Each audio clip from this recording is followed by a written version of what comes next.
আসসালামু আলাইকুম শিক্ষার্থী বন্ধুরা। আজকে যে বিষয়টি নিয়ে আমি বলবো সেটি হচ্ছে কি কি এর ব্যবহার। দুই ধরনের কি আছে, একটা হচ্ছে দীর্ঘই যুক্ত আর একটা হ্রস্বই যুক্ত কি। তো দীর্ঘই যুক্ত কি কখন হবে? এই কি যখন সর্বনাম বিশেষণ এবং ক্রিয়া বিশেষণ হিসেবে বাক্যে ব্যবহার হবে ঠিক তখনই দীর্ঘই হবে, এই কি ব্যবহৃত হবে দীর্ঘই কি। যেমন কি করছো, কি বলছো তুমি, আপনি কি মিষ্টি খান, আপনার নাম কি,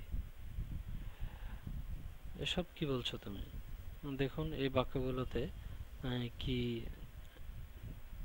এর ব্যবহার কখনো সর্বনাম, কখনো বিশেষণ, আবার কখনো ক্রিয়া বিশেষণ হিসেবে ব্যবহৃত হয়েছে।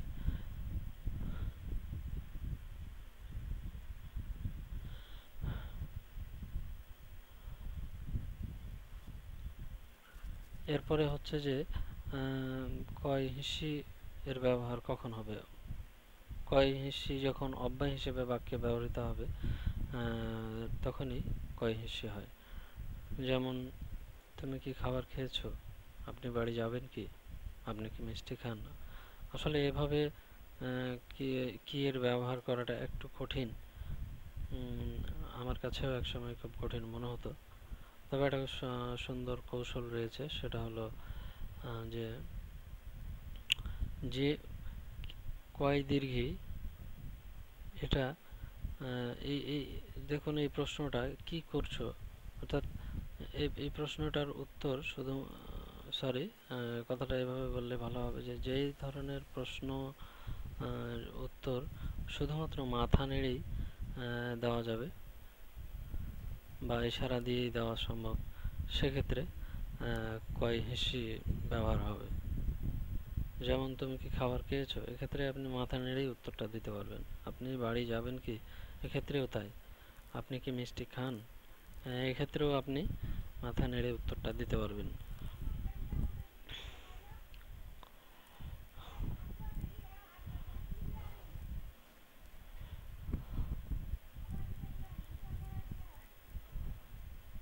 এই ধরনের প্রশ্নের ক্ষেত্রে কয় হিসি ব্যবহার হয়।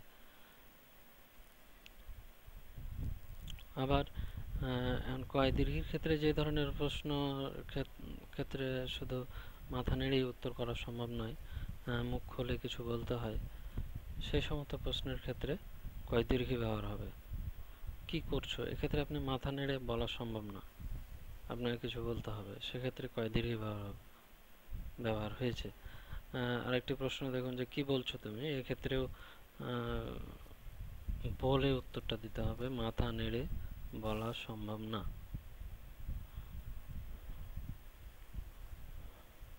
আপনি কি মিষ্টি খান, এখানে জানতে চাওয়া হচ্ছে এখানে কি কয় দীর্ঘী, তার মানে হচ্ছে যে আপনি কি ধরনের মিষ্টি খান। আর এখানে আর নিচে দেখুন যে আপনি কি মিষ্টি খান, এখানে কয় হিস্যি ব্যবহার হয়েছে, অর্থাৎ জিজ্ঞাসা করা হচ্ছে আপনি আদৌ মিষ্টি খান কিনা, সেক্ষেত্রে হস্যই ব্যবহার হয়েছে। এটা আপনি মাথা নেড়েই উত্তর দিতে পারবেন। আশা করি বুঝতে পেরেছেন। ধন্যবাদ সকলকে।